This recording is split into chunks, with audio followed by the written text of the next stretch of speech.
the one dealing with public works. Just go run their social record. Felix again. Felix Rivera. Suzanne LeBrance. Barbara Jones, Municipal Clerk. Chris.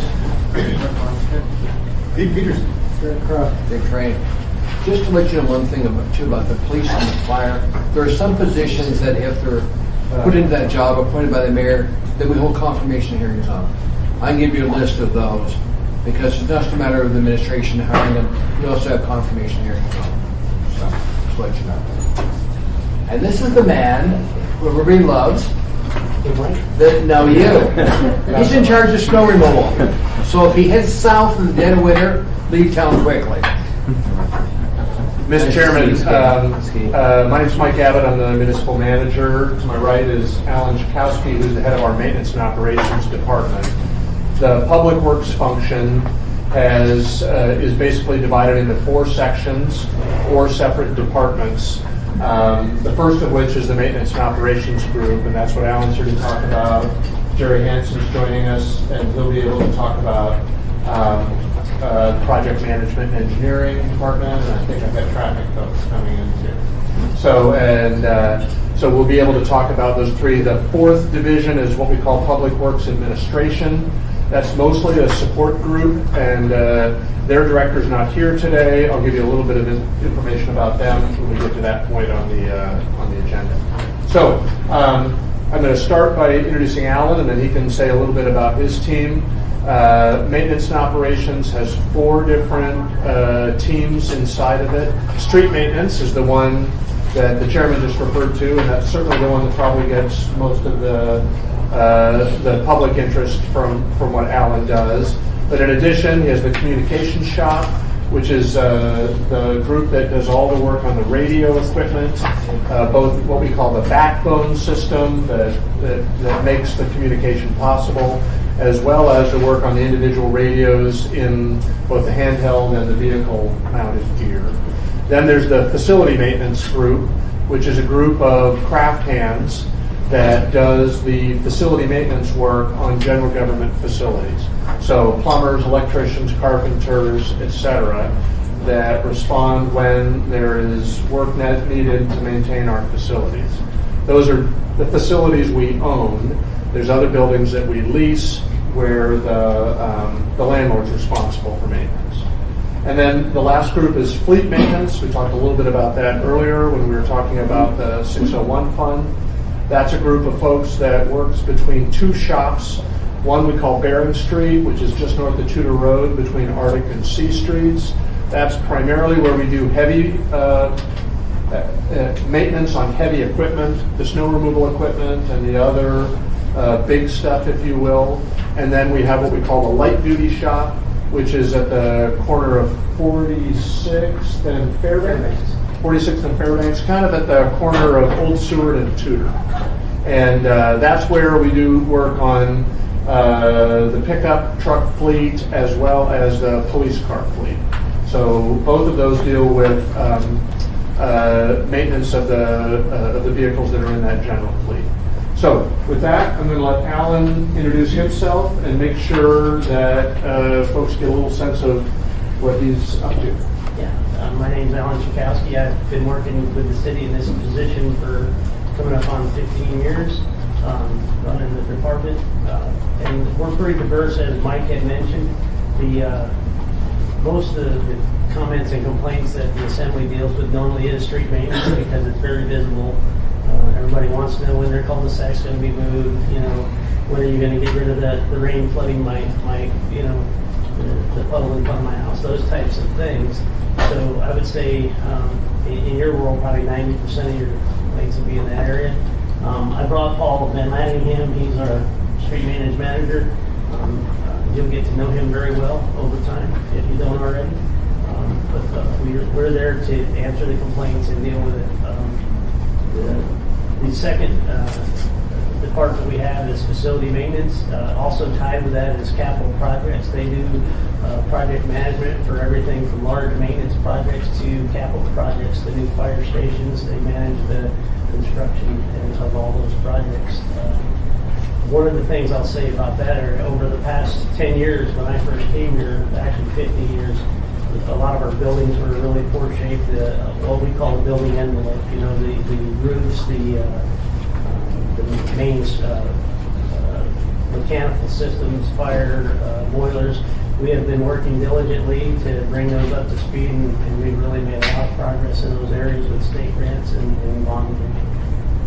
And then our facilities also manages, we have a small crew that, like Mike mentioned, the carpenters, electricians, and plumbers. We also do a lot of contract management. All of our janitorial is contracted for facilities, all fire control systems, sprinklers, extinguishers, and it goes on and on. Building security. Building security, elevators. We don't have a huge staff. Anything that doesn't make sense to do in-house, we contract out. And we found that's the right approach to that. You know, I can't afford to have one or two people trained up. It just doesn't make sense. So we work very hard to do that over time. And then the communication shop is very important.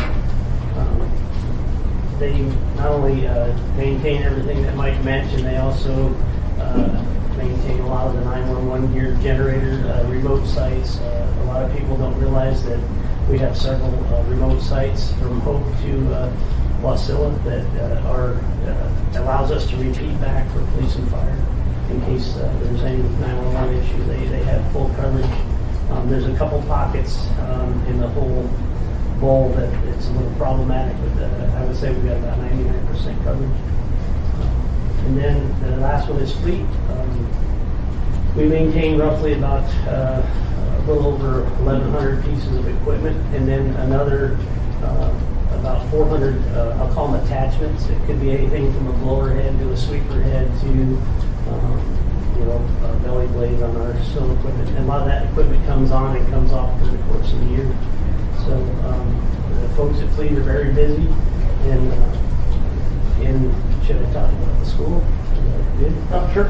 So in July 1st, we're going to take over the white fleet of the school district, maintaining it. So that's a big add-on to our operation. We're going to use their people, but we're going to manage the operation. And I think that's going to be a big win-win for both teams. We know right off the bat we can save some money, but we think over a year or two we can increase the savings by once we get the bugs out of the system and figure out how the needs of the school district and our operation work. So it's a pretty dynamic group. We do a lot of different things. Street maintenance, it's not only snow plowing, it's sweeping, it's opening drains, it's minor construction in the summertime. So we have about 85 people that work in street maintenance. And, Let me add one thing to that. Sure. Please. People run for office all the time and say, I want to unify what the school district and the city does. What's nice to see is this administration and the school district is actually doing that. When you think about them doing with the white fleet, that's a tremendous cost savings. So when you go out to community councils and they say, why don't you guys unify with the school district to save money? We're doing exactly that. So my hat's off to the administration. They're doing it. So, thank you, Steve. Yes, Chris. Note on that, I think that up and coming is an ongoing discussion about doing the same thing with the state roads and coming up with ways to unify and make more sense of what's happening. So I look forward to seeing the geniusness of your department lead in that as well. They started by you, Steve. Please no, go that's on. fine. No, and that's pretty much it. I just want to give a quick overview of what we do, and unless you have questions, I just want to give you an overview of what the department does. For the new assembly members, you're welcome if you want to do a tour or come sit down for much more in depth. You can reach me at 343-8340 and set it up. We're pretty diverse across the city. Street maintenance is over off of International. And we also have a sub-unit we use over off the corner of Muldoon and Boundary. And that is something that we've done before my time. It really saves us a lot of money in the wintertime. Rather than somebody drive all the way to International, what we have is the people come in from the valley, we pre-stage them so that basically 2 minutes after they clock in, they're ready to go to work. They don't have an hour's drive time and it just works out. We get a lot more production that way out of those folks that are assigned to that station. So we try to look for efficiencies everywhere we can, from LED lights to boilers, high efficiency boilers. If it's a better way to do it, we've been trying to implement it for the last 15 years. Any questions for Sunday, Mary? Thank you, Steve. Appreciate it. Jerry, you want to come up? A question?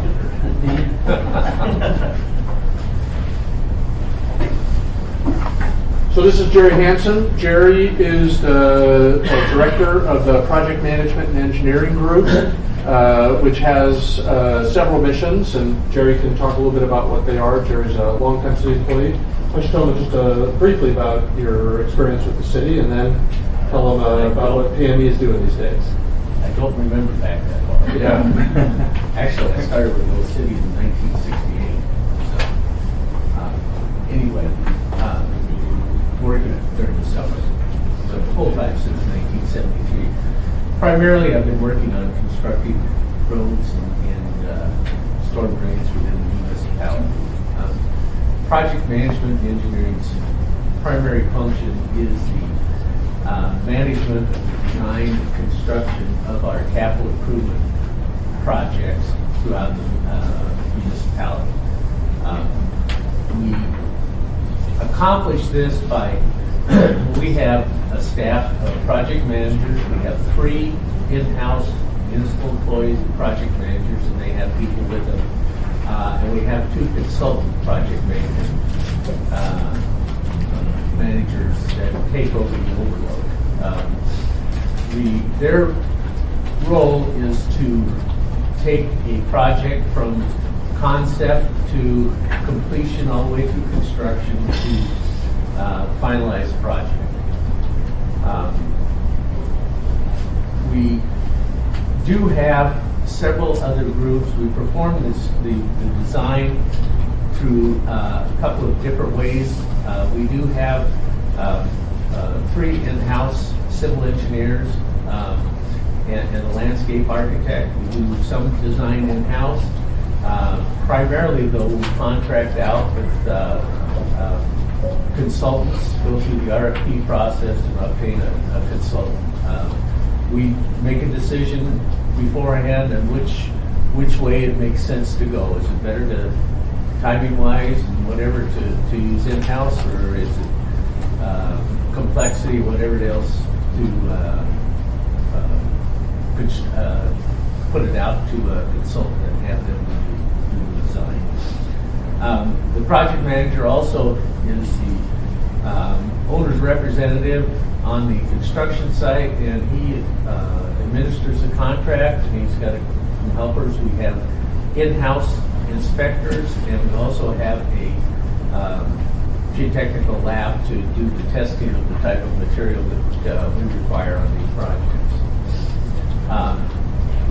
We have a few other groups in project management and engineering. We have a municipal surveyor and a GIS group, and included as part of their work is they do right-of-way acquisition on our projects. If we identify we need a sliver take or something to actually construct the improvements, we identify the property that's needed and then turn it over to his group. He has a couple of consultants that specialize in right-of-way acquisition and goes out and negotiates with the property owners. Also, another function that PM&E has is called the Watershed Management Group. It's headed up by Christy Bischofberger. Its primary function is to administer our APDDS permit with the Department of Environmental Quality, or Conservation, excuse me. It used to be with EPA, the feds, but they've turned over the permit to the DEC. Doing that, they review plans for stormwater issues, review the SWEP plans, go out and make inspections. They have to do monitoring of some of our facilities, such as the snow disposal sites, making sure the runoff meets water quality standards and that sort of issues. Along with that, I'll say we are in the process, and it should be back hopefully the Assembly will approve the money next Tuesday night, and so we have a RFP out to look at the potential of a stormwater utility throughout the municipality. Drainage and flooding is a major issue within my opinion in this municipality. So we've got a consultant coming on board on that. We are on our projects. We have primarily two types of funds, and only really one now. Usually we fund our projects from either roads and drainage bond funds or state grants. We do get once in a while some federal grants. They're a lot more complicated and time consuming, but we do have some of those. State grants, we haven't received any state grants in the last couple of years. So primarily our projects now are being funded from the roads and drainage bond funds, which only can be used within the Anchorage Roads and Drainage Service area, which is basically the whole area. Hillside, Submersa, Girdwood, Indian, we can't use any of those bond funds in that particular area, so we concentrate on that. The last bond package was about $35 million that was just approved, and we've got several projects that we're putting out to bid currently and going out to construction and getting those constructed this summer. We do a fair amount of coordination with other agencies and utilities, and I'll invite everybody that they want to attend. It's out at next Wednesday at the Permit Center out on Elmore there at 1 o'clock. From 1 to 3, we have a construction coordination meeting where we invite the DOT, the municipality, AWW, school district, all the utilities come out and show all the projects that they've got going for this construction season. And, you're certainly welcome at any time. As Steve said, give me a call. My number is 343-8143. If you want to visit a project specifically, please give me a call. We can arrange it. Safety is important out on those projects. You need hard hats, the safety vests, and that sort of thing. Jared, we got a question for you, Mr. Constance. Sure. Yeah, so I assume you're aware of the Westchester flood mitigation plan that's ongoing right now. Yes. And probably you're aware of the Brownfield master plan and their intent to take part of the snow dump and then part of what's been utilized as parkland from just across the bar, their 15th Avenue. So not in the near future.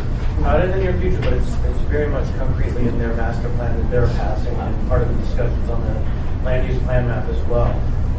So I just want to bring to your awareness and everybody's awareness that if and when the flood mitigation plan passes and is funded around $7 million, I've heard it's kind of a rough number. Merrillfield's intent at some time in the future, which may be sooner or later, would be to actually take the last catchment wetland and turn it into office buildings, so that we would essentially be undoing the flood mitigation plan that we're putting into place in the short term. And so when we brought that concern up, what I was told was that from an internal source that Merrillfield pushed their hand on the brakes and don't even look past C Street. And so I'm hopeful that at some point in the not too distant future, we add into that analysis what happens to our $7 million expenditure of flood mitigation if we eliminate the flood basin, the last flood basin, before you get to the improvements that are being proposed. So I just want to put that out there for folks at the next level. Thank you, Chris. Any other comments or questions? Thank you, Jerry. Appreciate it, sir. Yes, sir. So the next department is traffic, and Kim's going to join me here. Kim is not Stephanie Mormillo. Stephanie is the municipal traffic engineer and the department manager of the traffic department. Stephanie's on vacation. I think it's the first day of her vacation. Right, it Yeah, is. she really timed this out pretty well. You will all come to know Stephanie, again, as the municipal traffic official. Stephanie plays a very big role in a lot of decision-making that you folks are going to be interested in. Speed bumps. Yeah, traffic calming and that. Chris mentioned traffic management issues and conversations with the state. Stephanie and her team are actively working on that on a consistent basis, on a daily basis. They also play a very big role in development services. So if you're applying for a building permit and parking or access is an issue for you, and I guarantee if it's not a single family home, it is an issue for you, then you're going to be working with the traffic department and Stephanie's team. So that's another reason you want to work with them. They also do all of the what we call sort of traffic maintenance work. We talked about signal maintenance. There's a crew that does that works in this department.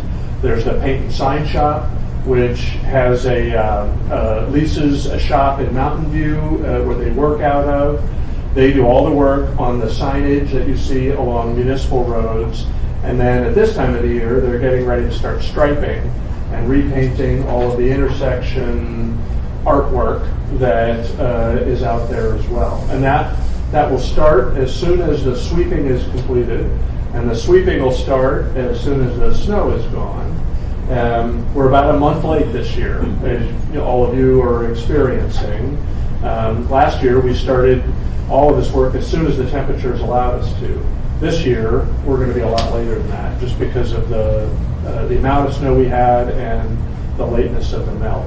So that's another big function of the group. They also do all of the traffic counting that goes on. We get state and federal grants to do this on behalf of the state in Anchorage as well, to do all of the counting and all of the research, all of the accident collection data or accident data collection that goes into that as well. So the traffic department is kind of a multifaceted team, does a lot of different things, all under the general guidance of helping manage the rights of way and what goes on in them, whether you're a cyclist or a pedestrian, single occupancy vehicle operator, truck driver, etc.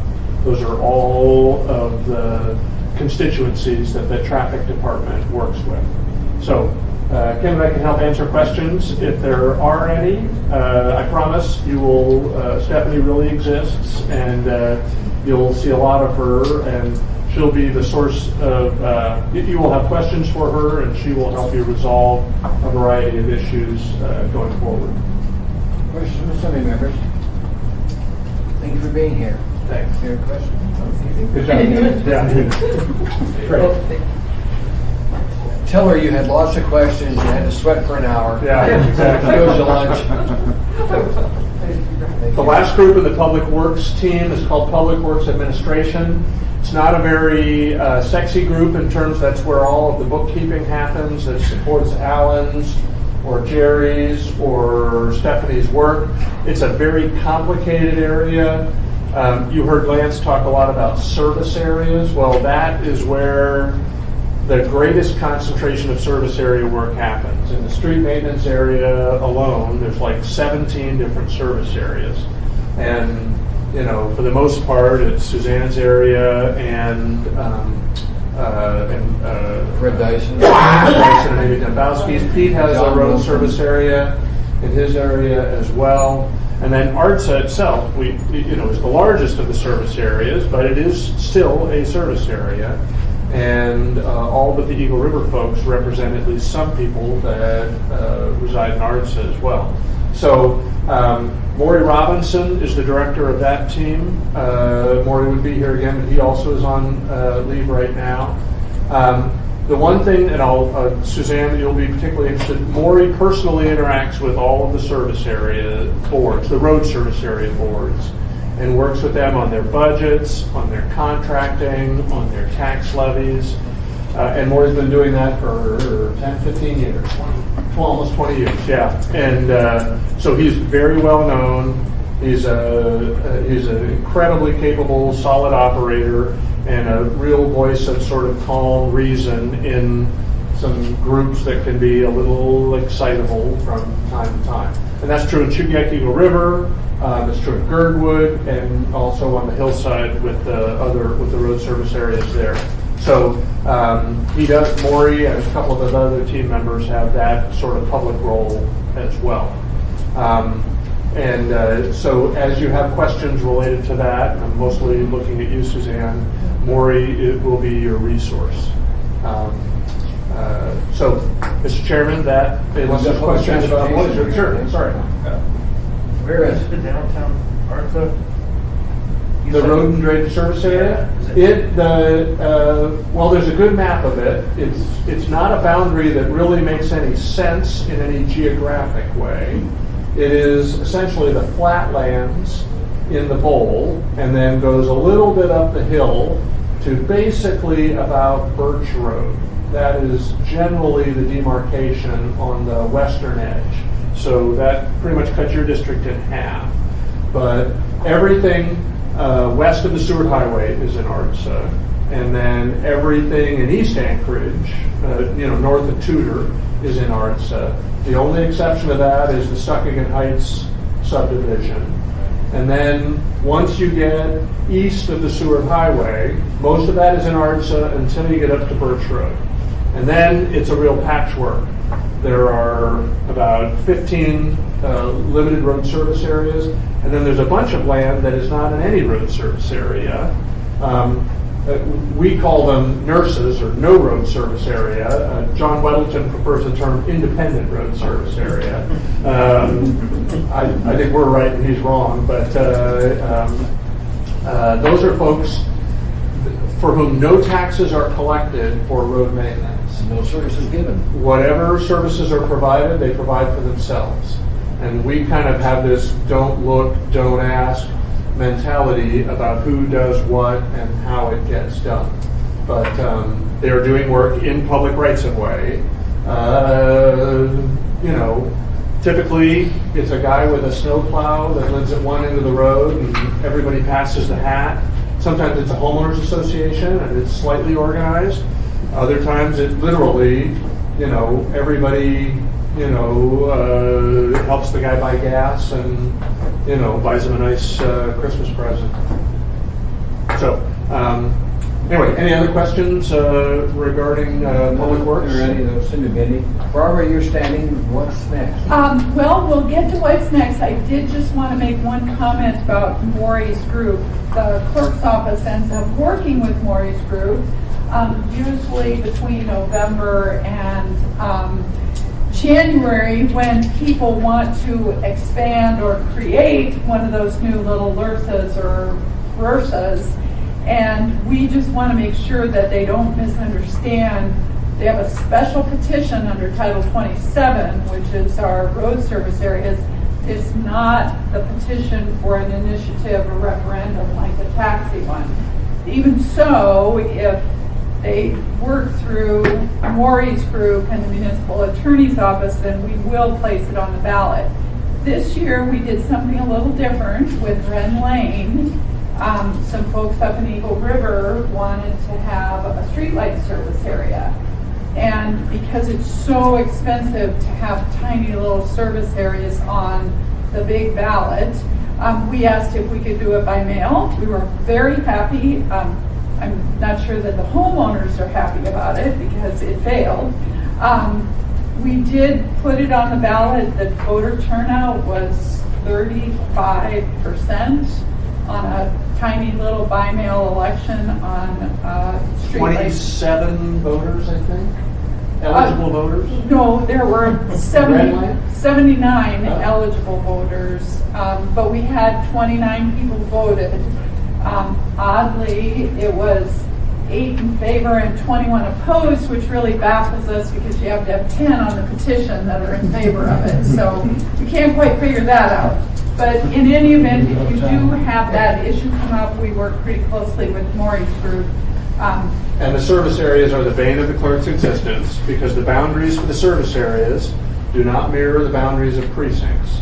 So there are precincts on the hillside that have 15, Eight. eight is the number one? Okay, Yeah. 8 different ballots inside the same precinct. So you can imagine being a precinct worker at one of those and trying to figure out which ballot you get. Every other precinct, generally gets the same ballot. That is not the case there. So, Right. and they elect their board members via public elections. If we can find candidates, it's not unusual to see a ballot for one of these very small road service areas that has no candidates listed. And we just hope there's 3 people that get written in or 3 people write in the same name. We actually changed that provision of the code recently, and thanks to the assembly and the administration for this. Before, there are 21 service areas that have board of supervisors elections every year. So it takes up a lot of space on the ballot. And before, Mike is exactly correct. We did not get enough candidates for those, and so then it would be write-ins. So instead of certifying those LRSA's boards of supervisors in April, they would sometimes get certified in July because we have to pull the whole precinct. We have to count them by hand because they're write-ins. So the assembly changed the code to say that LRSA's and the service areas have to declare 5 days in advance if they're going to be a write-in, and if they don't declare, we don't count. All right? So I just can't thank you all for agreeing to that because we're done. We're not still counting. So that has been helpful, and in those circumstances, the mayor appoints. The mayor takes input from the board of supervisors and the community council and then appoints. So that's a much better system for us. And I don't think the boards mind either. Do they mind? Typically, no. Okay, who do we have left, Barbara? Next is public transportation. Yep. And is that our last one for the day? That's your last one for the day. Great. So you guys have been very good in class today, and because of that, we'll let you go home early. So I'm hoping Abul Hassan is walking up here. Abul is the director of the Public Transportation Department. I'm going to let Abul introduce himself here in a second. Public transportation, obviously, is the group that runs basically 3 big functions and does a few other little tasks as well. The people mover service, which is what we call sort of the fixed route service. You're going to learn a lot of this jargon. That's the big buses. There's the paratransit work, which is what we typically call the small buses, and they're there to provide door-to-door transportation for a variety of special needs. And then there's the rideshare or van pool system, which is available to not just Anchorage residents, but folks that work in Anchorage. In fact, a lot of our ride and van share folks live outside of the municipality. So with that, I'll turn it over to Abul, and then as Abul finishes, I'm going to make sure we at least give you a little bit of a flavor of what we announced last week, which was the big change in our fixed route service starting later this year. Good afternoon. My name is Abul Hassan. I've been with the agency as the director for about 10 months. Before that, I was overseeing the People Mover brand operations. Prior to which, I was in Washington, D.C., overseeing as the director there in the county of Million. Before you, what I was attempting to do was sort of create a relationship between what the Public Transportation Department is and what the various brands underneath are. Mike has done a wonderful job of explaining what the various services are. It's really mass transportation, paratransit for individuals with disabilities or seniors, often both, and then a rideshare is simply carpool and pool. So in terms of what we do is our agency oversees between contracted and direct employees roughly about 300. The paratransit portion is contracted out through NV Transportation. What you have before you after you go past the first page is what we issued to the public with an announcement, which is that for the first time in probably a very long time, The agency is taking a look at its route scheme, and we've attempted to reach out to most of you. Your mailbox was full, but Sorry. but it's okay. So I think for the most part, for everyone here, my review, I was able to sort of do one-on-ones to be able to explain what the changes are to your specific district. But the generic theme is this: public transportation, and we are the largest such entity in terms of mass transportation in the state of Alaska. But there are thousands of agencies all across the U.S. Those that have been successful because they've taken their antiquated model of bus systems that may only appear once an hour at a variety of different locations because they're coverage-based, to something more dynamic, which is how do you present a value to the very public that utilizes this system? And you create that value by being able to take public transportation and meet individuals who utilize that transportation within the confines and the context of their daily lives. So if you are a shift worker and your shift doesn't start until the evening time and you don't get off until midnight, the system should be able to do that for you. And the science behind the madness here is that we're not going, I stated at the onset that we are quasi-federally funded, which is that we get a lot of federal grants. Our local match is largely for operating funds, just put warm bodies on these federally owned vehicles to be able to run the operations. So what this seeks to do is, while not asking for an additional penny of local tax money, we're going out and we're reinventing what public transportation looks like. And there are a few things we're trying to achieve. Gain value from a perception standpoint, diversify the base. We know who our clientele is by and large, and we've married this up to the demographics by doing statistical census level analysis to be able to quantify where the largest density of individuals are within proximity of the largest job sectors within the bulk. So hence where the increased frequency is. We hope to tap into sort of the 4 million tourists that mark upon Anchorage on a given year, but by and large may not be utilizing public transportation. We hope to reach out to a multitude of businesses. In fact, we're beginning to do that just now. Next month is going to be much more of a ramped up effort. And what you might find us doing is going out to hotels to have conversations about, well, can we do an MOU or a contract with you whereby if we're going to be in your front door and we happen to have a route, 40 as an example, that's on Spenard running every 15 minutes to the airport, you probably don't need your 30-minute shuttle and your employee and that vehicle. You can probably rely on us, but what's the give and take? And so if it requires minor adjustments to the vehicle to have luggage capacity, more than happy to do that. So it's much more of a business-oriented model as we move forward. And by and large, if this pays off, the return on investment would be that a larger amount of money is coming back into the system from a revenue standpoint towards a greater level of self-sufficiency. But from a context standpoint, there are probably a handful of agencies that are self-sufficient, and they're largely private within all across the U.S. By and large, public transportation is not self-sufficient. It's always funded locally, federally. But nothing says that you can't increase the level of sufficiency from, say, 8% revenue to 10% to 15% of revenue, while making the process overall better and more conducive to the very public that utilize it. So, any questions? Any questions for Abul on that? And then I'm going to take advantage of this for just a second. Chris. Yeah. What happened to Eagle River? So when we went out to the community, you're familiar with the 80% concept and the 100% concept, and as we discussed, there was nothing for Eagle River in any of those concepts. We went out there a total of 4 times. The very last time, I want to say, was about a week and a half ago. Throughout that time, we've been listening to what they were saying, and they made some great points, and as a result of that, we went back to the drawing board, and we innovated our way to finding a solution for them. And the solution came out to be that we're going to be utilizing smaller vehicles to provide them the same level of service in terms of frequency, actually additional, starting October the 23rd.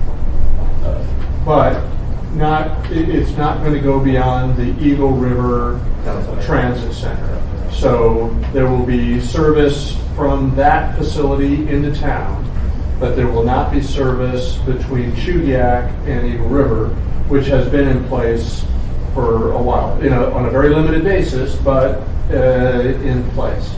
we would like nothing more than to expand that. And if the demand exists, we will find a way to support it. But right now, the volume of people that are riding from Chugiak to Eagle River, just that furthest segment is, it's frequently nobody. And, the biggest days are single digits. So it's just hard to justify, and it's a lot of time, and therefore a lot of money. Two quick notes then in addition. One is our friends from Eagle River often celebrate the fact that they have their independent snow plows and maintenance, and so we might ask them to figure out how that might work. But second, I just want to thank you and congratulate you. The Fairview Community Council is very well organized against your plan, and for good reasons. And in a private communication I've been party to or privileged to, they have changed their tune 100%. And so whatever you've done it right. You figured it out. That's why you save the best for last, right? So. Good work. I want to say that. Thank you. Yeah, sure. And we're also, I don't know, Chris, you may have seen the route maps to see that there will no longer be bus traffic on 13th Avenue either. So we'll have good service on 4 sides of that section, a couple of blocks away, but none in that area, which has been a source of some concern for several years.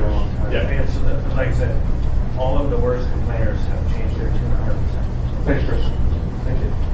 So with that, I was going to highlight this. I know you've all heard a little or a lot about this. You'll hear a lot more over the next 6 months as we prepare to start this service in late October. We really need your help in trying to make this successful. This is a huge change for the way we've operated transit, and I'm personally convinced this is going to make a big difference in a lot of people's lives. This will make the use of public transit much more effective for people than it is right now. And it's long overdue, and I'm proud of Abul and Abul's predecessor for sort of launching this process, and I'm proud of the mayor for being willing to take some risk and try a radically different solution like this. So, but what we really need your help on is, as you sense concerns being expressed out there, let us know about them right away. We're not asking you to necessarily convince people that what we're doing is worthwhile, but give us a chance to intervene as quickly as we can, because we really don't want these perceptions, especially if they're misperceptions, to sort of linger or spin around before we have a chance to work on it. There may still be people that don't like this proposal. I get that. But to the extent that they don't like it because they don't understand it, we want a chance to weigh into that. So with that, we really would appreciate just Abul, myself, any of the other folks that are working on this, to just let us know when you hear of a concern so that we can get right out to it and at least proactively address it. Maybe not resolve it, but take it seriously. Pete? Well, I actually got ambushed at the community council meeting a little bit last night about this. Which one? Northeast Community Council. Lovely.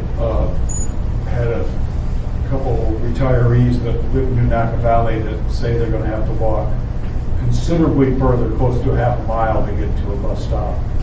And then I actually had a call from a guy last week that was upset about Route 60 going away because he said there's no buses on Old Seward anymore, and so he was all worried about that. But other than that, that's the only 2 comments I've heard. Great. So Abul or his team might reach out to you for some suggestions on how to talk to the people in New Napa Valley, because one of the service changes that several neighborhoods are seeing is that we're not running buses through neighborhoods as much. We're running them around neighborhoods, but we're running more of them. One of the consistent comments we heard from the public was, we're willing to walk further as long as when we get to there's more buses. That's what we have put in place. So if you're in Napa Valley, you have to walk to DeBar or to Boniface to get the bus. And instead of a bus running through the neighborhood like it might have. So that's a big change. And I get that. Instead of a bus being a couple hundred yards away from your home or job, it now might be a quarter mile or even a little bit longer. But when you get the plan, if, that we're put together is, once you have walked that, quarter, maybe even half a mile, there'll be a bus there within 15 minutes. And what we heard people say, which may be different from what they really want, but what we heard them say was that was their preference, rather than crummy service that touches everything. They wanted better service that folks could get to. So that's what we're trying. And we'll see, come back here in a couple of years and let's see how we did. And so they're also asking how hard and fast are we set with this plan right now? They're wondering if they raise hell enough, whether we'll be able to tweak the system. Well, certainly, the plan has, we have not started it, but we have taken irrevocable steps that will put this plan in place in October. It takes a long time. In fact, I think the transit folks would tell you that probably we're squeezing the timeline even at October, but it takes a long time to roll out a big change like this. And so the short answer is I would not raise people's expectations that a significant change, and what those folks are concerned about would be a significant change, would occur. Most agencies do this in a 2-year time frame. We're doing it in 6 months at no loss in terms of what we're trying to do. I would add, though, that if those folks could clearly communicate some tangible, measurable ways that it could be better in the community council, I'm evidence here to attest that they will what they have to be functional to meet those needs if it's possible. And so put your right minds together and come with some ideas. I would suggest that they're listening. So I have evidence to that. That's what we try to do. Listen and go from there. Yeah, thank you. I think one of the outcomes of this too is you're going to see this increase the pressure on us, the city, to provide better snow removal for pedestrian facilities. Because if we're going to make people walk, they're going to want to walk safely and efficiently. And I'll blame our brothers and sisters at the state for a lot of this, but even the Muni, there's room for improvement to do more on sidewalk and trail snow removal. And I think you'll be seeing some work from us over this summer to talk about what we plan to improve next year in that area. And that has benefits that go beyond just the bus service. Do we need to buy more sidewalk equipment or? Maybe, or, anyway, I think, frankly, at the state level, it's going to have more to do with priorities and sort of changing their priorities for that. And we will see whether, how well they adapt to that. One additional item on that subject, we have the municipal work service that is not yet funded again going into the future. We're putting all those folks to work clearing the camps, and a proposed winter service would be to have them paid at some level to clear around high-use, high-frequency bus stops, making those facilities at least usable for the general public by people who are looking for basic work. And Chris, on that comment, bus stop maintenance, cleaning, was the primary task that our pilot project did last summer. So Abul coordinated with Abul's maintenance crews, and trash pickup, cleaning, literally, hosing down, etc., the bus stops and the sort of the small shelters was it. So you're absolutely right, and we would love to be able to expand that to the walking surfaces as well. It's winter function for folks who couldn't get camps. We agree. The challenge with that, as you heard described, well, some of it is money and some of it is finding a way to compensate folks without making them employees and creating liability and workers' comp and self-insurance. I mean, it is a trick, and some communities have done better than others. What we gave a grant to a nonprofit that performed this function last year, and they paid the people in gift cards. Yeah. That was their sort of the mechanism they used. And we're looking for similarly creative options going forward. So, I hate to dominate this conversation, but just today, an email from a community council across my desk. The community council advocated for $50,000 out of the legislature for a snow melting cistern, which you might or might not be aware of. And I know that that's really not going to happen because it didn't pencil out. Don't know what happened to the $50,000, but there was a resolution in draft format that asked the community to consider coming up with a way for around neighborhoods putting snowblowing equipment that could be used by people who get signed up and vetted, who are volunteers, who would take on the duty in their community. And so keep your eyes tuned on something like that. Sure, send them my way.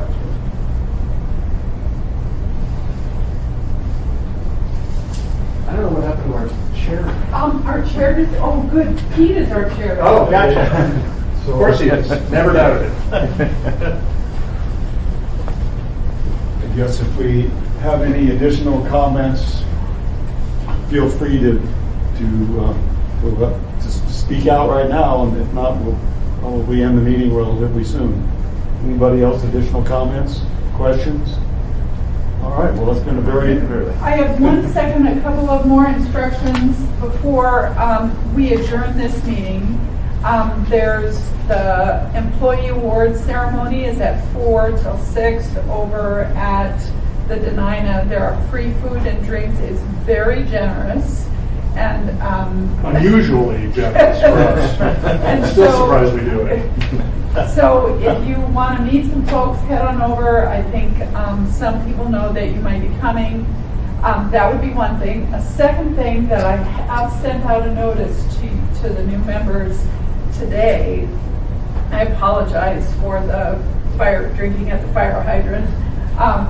On Tuesday morning, or Tuesday at 3:30, I sent you a meeting request to come to the chambers, and IT is going to meet you there and do a little mock meeting on the meeting manager system.